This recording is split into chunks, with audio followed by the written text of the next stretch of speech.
elected in 2010, I had the privilege of representing the Rio Grande Valley in Brownsville, and Agent Zapata and his family grew up in Brownsville. So this is a very important issue to me.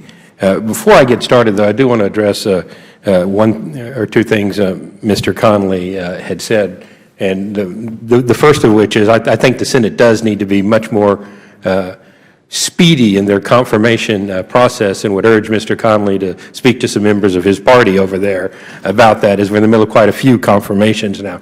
Mr. Brandon, you also testified that you could do more with more resources, and I think everybody that I regularly associate with Congress wants to give our law enforcement agencies, be it yours or the others, the tools necessary to do what they need to do. But I would imagine you wouldn't want to see your taxes go up significantly to fund that either. No, sir, I'm fiscally conservative. So as much as we would like to, there are a lot of things we've got to do in this government, and that's why we're asking you and the fine men and women to work for you to do more with less, just like we're asking the vast majority of the government to do the same. But let me get along to my lines of questioning.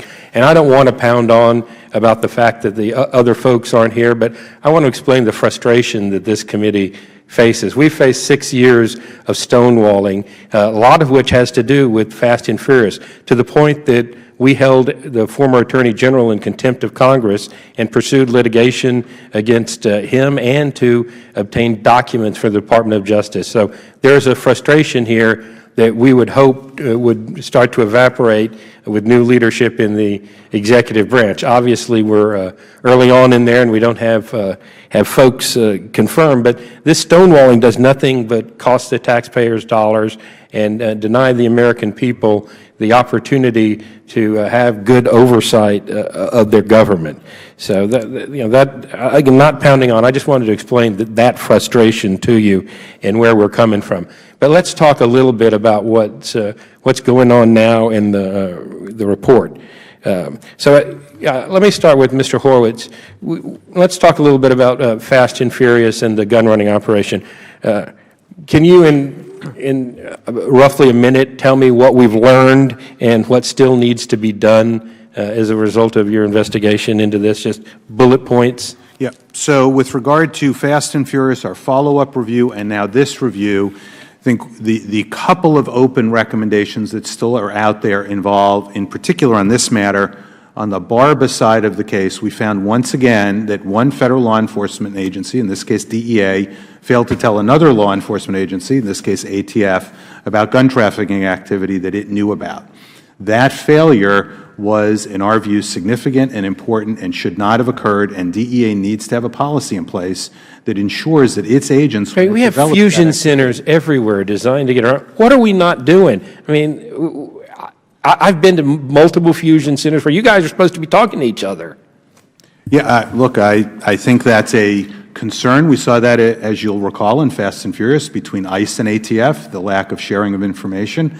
It is an issue that continues to arise, and as these centers exist, it needs to be addressed and overcome. There's no excuse for it. I'm sorry, I have a lot of questions and not a lot of time. Mr. Brandon, I want to ask you to reassure me that we don't have any programs like Fast and Furious going on now where we're letting weapons move across borders in attempt to get the bigger guy. Have we learned that lesson?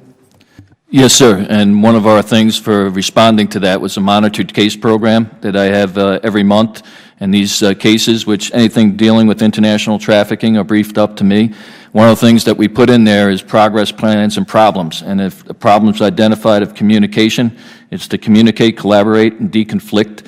And from the briefings to me, in which I'm very actively involved because I was a street agent in the field, got shot at, and all the other stuff. So I'm not a suit and let's talk about getting shot at, too. What programs have we, if any, Mr. Horowitz, have we implemented with respect to our various law enforcement agents detailed to countries with high drug violence like Mexico to ensure that they're safe. At the time of the Zapata shooting, they were unarmed due to our policies in dealing with Mexico. Has anything changed where our agents are able to carry weapons, or they're escorted by Mexican agents who are armed?